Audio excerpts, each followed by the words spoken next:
Hi, my name is Gil Robertson, President of the African American Film Critics Association, and welcome to AAFCA Spotlights.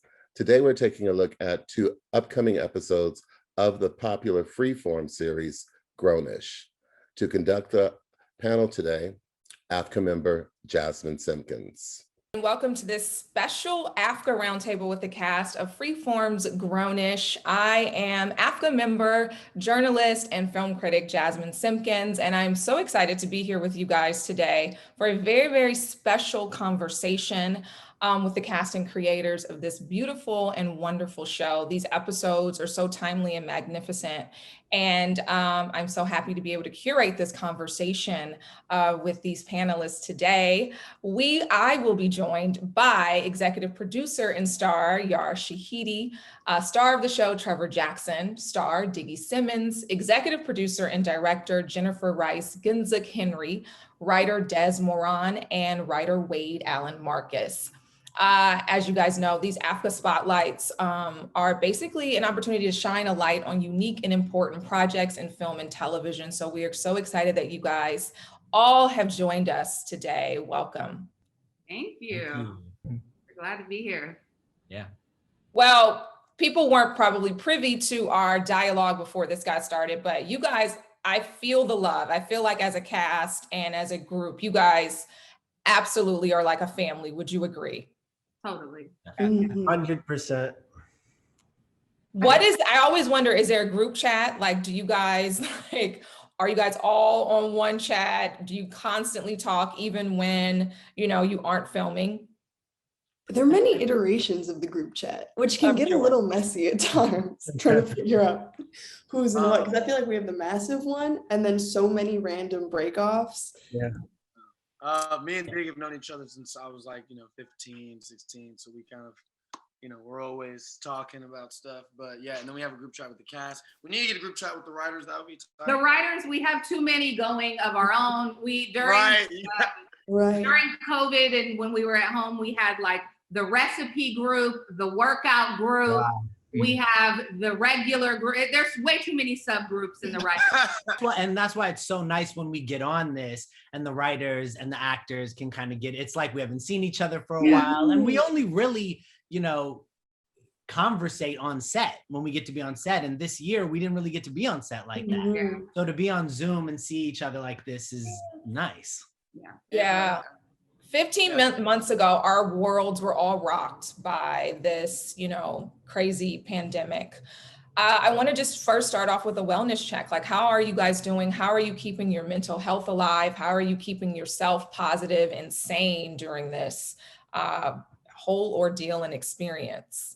It goes in waves. I mean, sometimes you feel like you're riding it and things are good. It's like there's so much to be grateful for, especially if you and your family's health is doing all right. And, we've had the privilege to continue working on this show this entire time, which has been such an amazing gift to have through this experience, to be able to talk about all the things going on, to have that outlet of expression. I had a daughter during this time, which was both incredible and also very sad to not be able to share our daughter with, I would have brought her around, I would have seen her in family and all those things. So overall, things have been really good. I've been really fortunate, but it's a journey that's obviously still continuing very, very much so. Yeah. Trevor? I think this has been a good time to just learn about self-wellness, health, working out. Sometimes you don't pay that much attention. You take a lot of things for granted. Just kind of on the road. So I think this COVID time has kind of, whoa, really just step up, the way I'm eating, I'm putting in my body. Just kind of taking better care of myself. Yes, like he said, I'm thankful for my family being healthy and, my castmates and everybody seems to be doing good. And that's always a good thing. Jennifer? To me, I think I look at it, my husband and I talk about it, and I think in some ways it was much needed, at least for our family, to kind of stop and slow down. We got to do things that we were never able to do before. We have never sat around and done so many family dinners and so much reflection. And so in a lot of ways, I think it put so many things in perspective, in terms of like just what is important? What do we want out of life? Which has manifested in a lot of career choices, in taking leaps of faith, in just really self-reflecting and looking at what do we want? Because it was so clear in this space that things can like change in an instant. So I think just my family kept me sane. Right now I'm in the process of trying to rid myself of the COVID 20, 30 pounds I've gained. But yeah, I mean, really, I think just kind of looking for the finish line of this thing and adjusting and shifting, because I think it really had a huge impact on everybody. Yeah. Yeah. Diggy. I think it was really nice to be able to get back on set and just be with everybody, see everyone. Because by the time we started to film, you know, COVID happened March 2020. We started filming like February. Mhm. So by that time, you know, when everything came around, it was just nice to actually be around people, let alone people that you knew really well, because we weren't doing that. We were trying to keep our families safe, or whoever it was safe. So I feel like set for me, it really served as, you know, something just really nice socially, just to be around your people and to show that love. And back to what Jenny was saying too, with just putting things into perspective. You know, I live, you know, in California. My family lives on the East Coast. So, you know, I speak to my parents every day now. You know, that wasn't a thing before. So, you know, you just begin to not take time for granted, and being able to reach out and see people, you know, not taking those things for granted. Yara.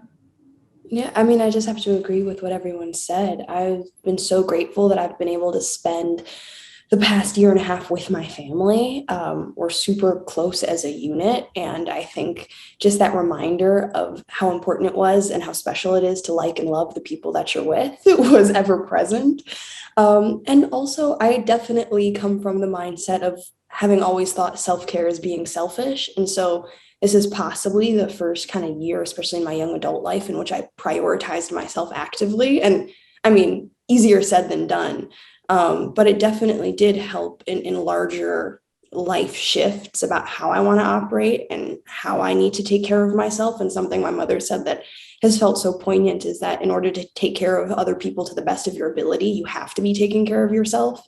Yeah. And so I've been trying to keep that in mind, especially with the overlay of not only COVID, but what we're talking about today too, of just how much this year has shifted how we view justice. Yeah. Jazz? Yeah, everything everyone has said really resonates with me. I think, you know, for me, especially in the early months, we started writing season 4 3 days before lockdown started.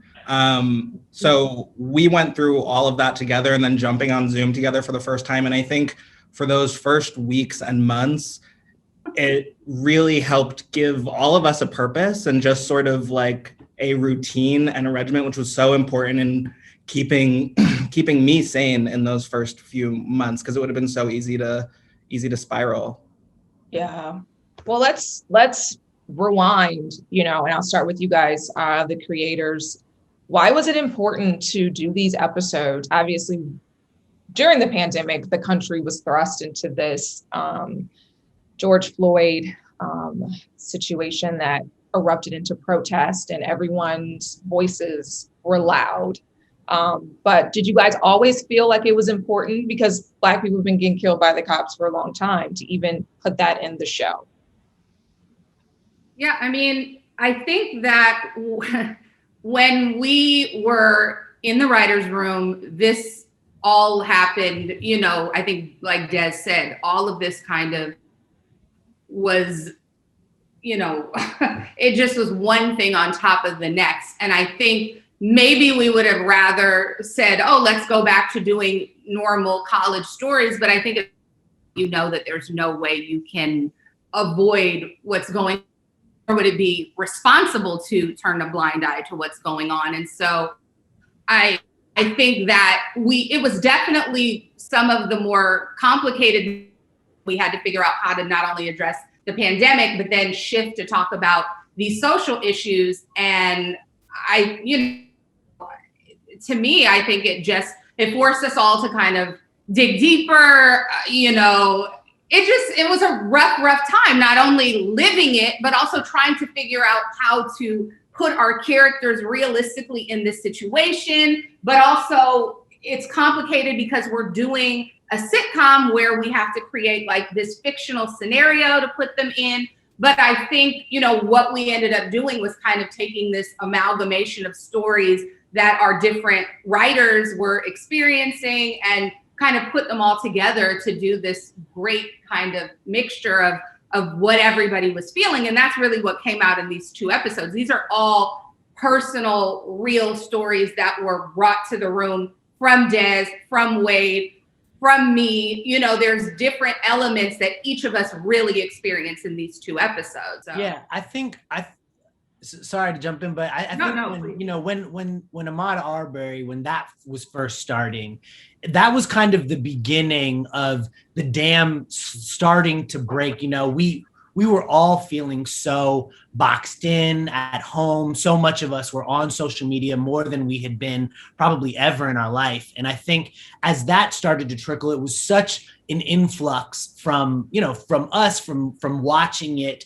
And then it continued to happen. And once George Floyd happened, we actually had to take a break. We broke for 2 weeks and we're like, we just need to not be on Zoom anymore and take some personal time for ourselves. And I'll let Des kind of talk about as he came in after we came back from that. But it was like this slow trickle that then the dam just opened up and there was no way that we could just not devote a lot of time to it. Well, I was actually thinking about the timeline of writing these 2 episodes and breaking these 2 episodes. And the first episode, A Boy Is a Gun, we started breaking that before George Floyd. That was very much a response to Ahmaud Arbery. And originally we were going to end it in a different place. And I remember we were having a lot of trouble with the ending of the episode. And we came back into the room. We had moved on to the next episode already, but we came back into the room to talk about the end of that episode again as I was outlining it.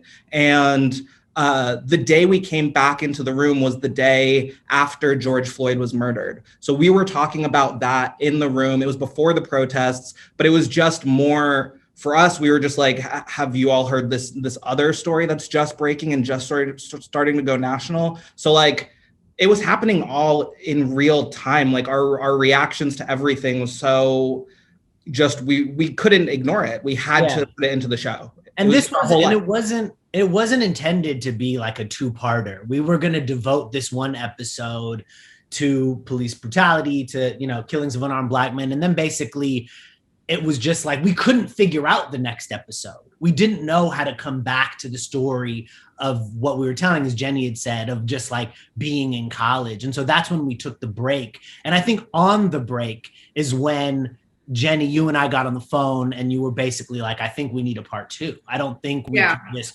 stop at this one place. I think we have to, because protests hadn't happened when we, with Ahmaud. And then we were sort of in the middle of this uprising happening. It was like, we can't just stop here. We have to continue telling the story. Yeah, which I'm so glad we did, because I think it works so, nicely as a 2-hander where you start, this character off where Diggy, I think, and I feel like that was Dez's feeling when everything was going on. He came in and he said, guys, I feel like I'm a bad Black person because I don't want to post about this. And it was such an interesting conversation. And that's how all of our episodes begin, as organic conversations and what's happening. And Des came in and we were like, this is super interesting.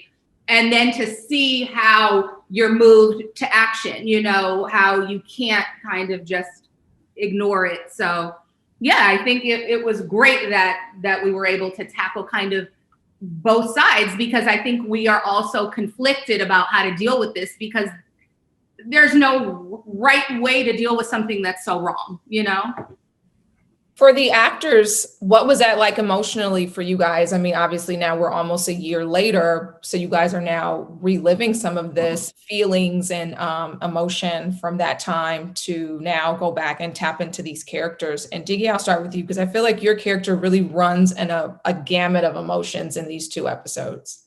Yeah, absolutely. I feel like honestly, it opened me up the most that I had ever been to those topics. And somewhat like Doug, and I'm sure like a lot of Black people feel, you just guard yourself. You protect yourself from this stuff. You know, of course, you want to be vulnerable and you want to let these feelings out, but it's like when that trauma is there, man, and that pain is there, it's like you gotta move every day. You gotta get up and you gotta do your thing. And it's like if this is at the front of your mind all the time, how can you not feel suffocated? So it's like what is that balance? And that's what I feel like people were really trying to figure out last year, and that I feel like the writers did such a good job of, is like, okay, is posting more important than, you know, your mental health, which was another big theme of last year. But I feel like we've become so desensitized to this trauma just because it's thrown in our faces all the time. So now it's like it's more important or more impressive if someone gets a post up first than remembering that this is really personal to people. Like Wade was saying, Ahmad was the first one.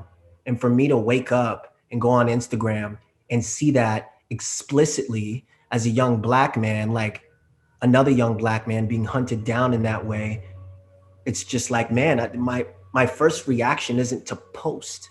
My first reaction is to like reach out to a homie, you know what I'm saying, that also looks like me, or to my mom, you know? So I feel like it was really nice that the director and, you know, the writers were able to come from that angle, man, of, you know, are we too insensitive to what's going on? Yeah. Yara, for you, and also I want to tack on just the Ish franchise. You guys have always tackled tough issues, but where does this one rank for you? Yeah, I mean, this was such an important episode. I think because it was also the culmination of how beautifully the writers have explored our characters, because we were able to dive into so many perspectives and it felt earned. It didn't feel like it came out of the blue. We had a whole Black mental health storyline last season. And so you see the ways in which these topics are of increasing importance to the crew and to why this matters and why this would be so central in our group. But I feel like what these 2 episodes represented was this kind of evolution of the conversation. You know, for years we've talked about reform, we've talked about the idea of body cameras, all of this. And I think the past year was the first time on a mass scale in which we're saying, you know what, we may have to do away with systems that people felt really comfortable with. Because it's not that the system is broken, they're working exactly as they were designed to. And so to see, especially in the storylines with the girls, that it was no longer about a ton of kids that theoretically believe in the same thing, but we were getting into the nitty gritty of you can be progressive and still deal with white fragility. For Doug's character, the idea of you can be thoroughly inundated with this information and care deeply and not know what to do with it. And so I love the fact that it went so far past this idea of just talking about the fact that this is happening in our country, but really leveraging what we know about every character to go into these details that mattered a lot. I mean, even in our own world, being in the television production world, the academic world, I was thoroughly shocked to be in spaces in which surface level, I agree with everybody, how much we had to dive into the idea, like, this is about putting your money where your mouth is. This is about being okay, being uncomfortable, because as Black people, we've had to be uncomfortable, and seeing people unwilling to give up their comfort for somebody's life was shocking. And so I say all that to say, like, I feel like these 2 episodes were so beautiful because it was like so natural to what we've built already, and was able to go so far past just an initial conversation about police brutality. Yeah. Trevor?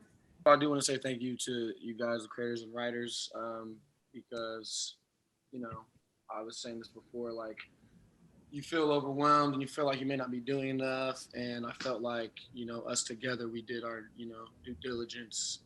So just kudos to you guys. Thank you.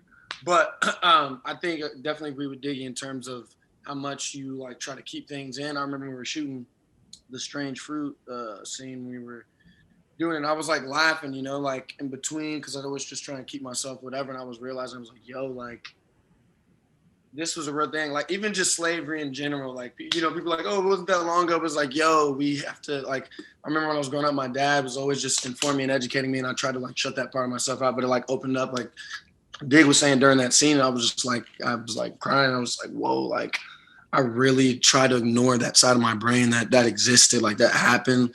And then, you know, I was thinking like, you know, the same slave patrol star that evolved into the sheriff star that we have now. And it's like, it's the same thing. So it's really, really, really powerful. And I think, again, it's just making people aware and opening that conversation. But yeah, man, it was a lot. It was a lot to deal with.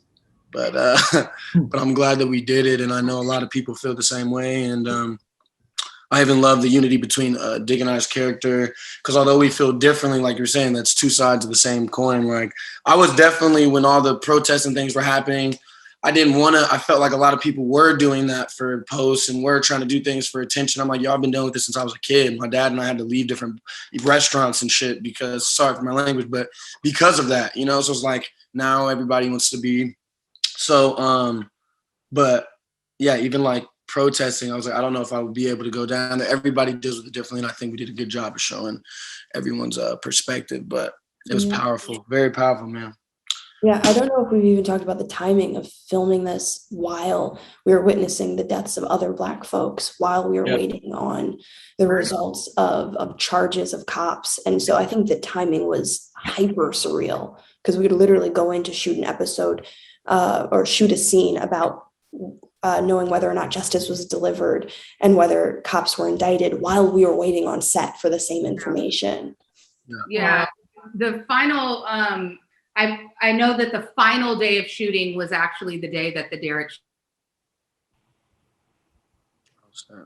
Interesting, because we had just broken for lunch and we knew that the verdict was going to come down any minute. And I know I was like, God, this is going, you know, from a director's, I'm going to be honest, from a director's point of view, I was like, fuck, this is going to make or break this day, no matter what. And it was, you know, we went off to have lunch, and that's when they announced the verdict. And when we came back, the next scene that we filmed was the entire group witnessing the news announcement of yet another death. And so all of the, you know, the cast in that scene were naturally just so emotional after this verdict came in. And I remember, I think I had texted Des, and he was like, it's just so crazy that from the day that we started breaking this to the final day of shooting this episode, that it was just watching this all kind of come to an end, even though we know it's not an end, but right. And I think that's what has been so strange, is like when that was happening, you know, there was something that felt different about the, you know, the protests and the uprisings that were happening. They were happening in white spaces. You know, seeing Melrose getting looted was very different than seeing it south of the 10. Like, you know, when I was a kid growing up in LA, that was a very different thing. And I think that's why some of the conversations felt different. Those white fragility conversations were coming out because I had, you know, a friend of mine who I've known for a very long time who was like, yeah, this is serious, but the looting, right? And, you know, that's sort of where that stuff came from. And it was a strange thing where it was like, okay, so we know the world is already changing with the pandemic. It feels like maybe this is a huge shift in our conversations, you know, with racial uprisings. And yet, unfortunately, it's so evergreen. You know, you see it that when we were shooting it, it's still the same thing. Even now, we feel like we're getting back to some kind of normal that we haven't changed from the pandemic. You know, like our work-life balance hasn't necessarily changed. The way we see each other hasn't necessarily changed, even though so many things have changed. And that's sort of the sort of unfortunate quality to be able to like speak about it, because it has to be spoken about, but also like, you know, fighting against something that feels like it's just, you know, unending. Yeah. It's frustrating. Kudos to you guys. I feel like I've been watching this show from the very beginning, and it's so smartly written. One of the things that I do like, though, that there's always this balance with like humor and also tough subject matters. For you guys as the writers, was that at the forefront, though, making sure, because as you said, this is a sitcom still, and it falls in that space. of still making sure that there was still some sort of uplifting feeling to it after these 2 episodes concluded? Nothing in terms of the humor, it's not intentional.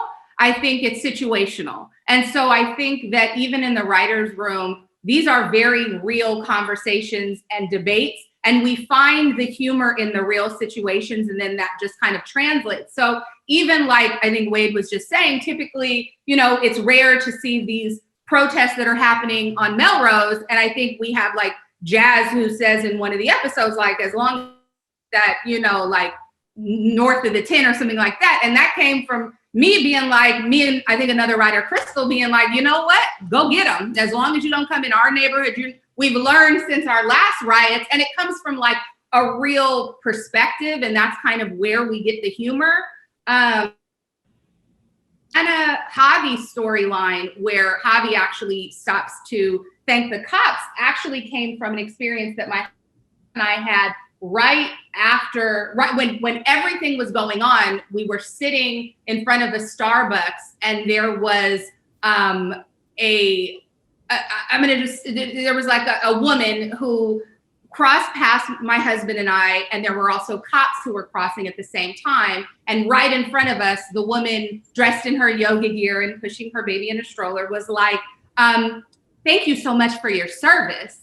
And I go, thank you so much for your service. And my husband goes, Jenny, what are you doing? And I was like, I don't know if we could cuss, but I was like, fuck her. Like she knows the state that we're in right now. And she sees us as Black people sitting right here. So it felt like a very definitive decision and statement to see 2 Black people that are suffering right now to say, thank you for your service. Now, I don't know these police officers personally, and I am not someone that's going to group an entire group of people together. That's not me. But I did feel like in that moment, it was so insensitive. And my husband was the one who was like, yeah, but you don't know what if her husband is a police officer, what if her uncle is. But it was an interesting conversation. And so that's what we always do. Des came in and said, I feel like a Black person. Wade was like, my white homeboy said this weird thing. And so we come in and we figure out, who does this feel like it would organically fit for a character, and how can we continue these real conversations? And there's always real humor rooted in all these situations. Yeah, and I think, we as Black people have always used humor as a tool for survival in the face of annihilating forces.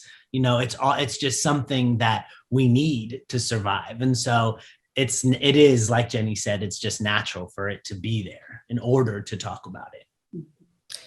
After these 2 episodes, and you guys can all speak to this, where can you tell fans this season will go from here? Everyone is really excited about senior year. Will we see a little bit more of this peppered and infused in? Because like I said, Black people are always being done unjustly in this system.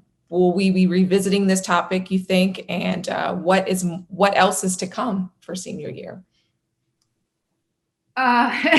Well, this season, I think we do take a shift after this, and we start to go into some other, obviously there's other heavy topics that we deal with. I think Anna tackles like an immigration DACA kind of situation that we explore. I mean, for us, it really is about, trying to maintain that balance of what's really going on. And then also still giving the audience what we know they love, which are those Zoe, Luca, Aaron triangles and what's going on with them in college. So for the rest of this season, I don't remember us going back into that. I don't think so. I don't think we go back to this in particular, but I would say the biggest theme, I think, in the senior year season 4 episodes are really about transformation and change in all of the characters. I feel like you really do see, especially after these episodes, all of the characters start to really shift and change in surprising ways, I feel like. Yeah, I have to agree. I think even though we may not touch on these topics directly in the rest of it, there's still this element of transformation and having to grapple with the real world after being in this kind of like suspended college state and knowing that you're all about to head into the world. There are just different repercussions and a different seriousness in which every character has to look at their life. Yeah.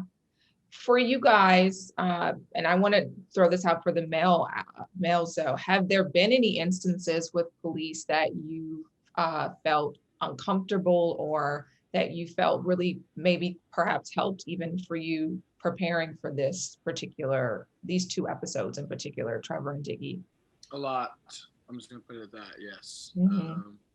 And even not up close, like just like I said, me and my dad, I'll never forget. Like it'll just be different. I remember, one particular story. I was at a basketball game. My brother had a basketball game at some college in Ohio. And we were there, and there was a bunch of white kids shooting on the court like before the game. And I go on there and I'm shooting, and one guy comes up and is like, "Yo, pull your pants up," or whatever. I was sagging my pants, but "Yo, pull your pants up. Yo, pull your pants up." I'm gonna leave my pants where they're at, whatever. And he's like, "Okay." Goes and grabs a cop. Cop is like, "You got to move off the floor." And I'm like, "All these white kids right here, why gotta move off the floor? What are you talking about?" And he put his hand on his gun on his hip. He was like, "I said, get off the floor." My dad yelled. I could hear him from across the court. "Trevor, get over here now!" And like yelled at me, and I was like, "What?" He was like, "Come here." And I sat down. He was like, "Son," he was like, "This is what they want. This is called provoking. They want you to do this. They want a reason. They just want a reason. Please don't give them a reason." And I'll never forget that. I was probably like, 10, 12, and so just things like that. I mean, and that's just one of many. I've been in jewelry stores when I was a kid, and you can't afford anything in the store. Like, just always kind of, felt that. So definitely helps. Yeah. Yeah, absolutely. To Trevor's point, especially at the end, yeah, you go into these certain spaces, especially Trevor and I, as being, we are Black, but of course we live a different life than many people. So we end up in spaces that young Black men may not be in as well. So we will, feel that sort of, "Oh, you don't belong here" sort of element, or, someone telling me one time about my car, "Oh, how'd you afford that?" Me being told that some years ago, and that's always stuck out to me. So that, and then especially with the scene that, Jenny remembers, it's the end scene of episode 5, how heightened those emotions were. And I feel like what got me there was just being very mindful of the families and letting the words get me there. It was so beautifully written, that monologue. So, certain key lines, like if, there's a line where I say something along, the lines of, I say Black men, but then I say Black women, and in that moment, to get me there emotionally, I thought of Sandra Bland. It's just, kind of picking out these very specific details and tuning into feelings that aren't only mine. Like I said, like the families of these men and women that have been lost. I can't even imagine with what we already feel, how they feel. So, just wanting to do them justice and everybody who's been dealing with this trauma for hundreds of years. Yeah.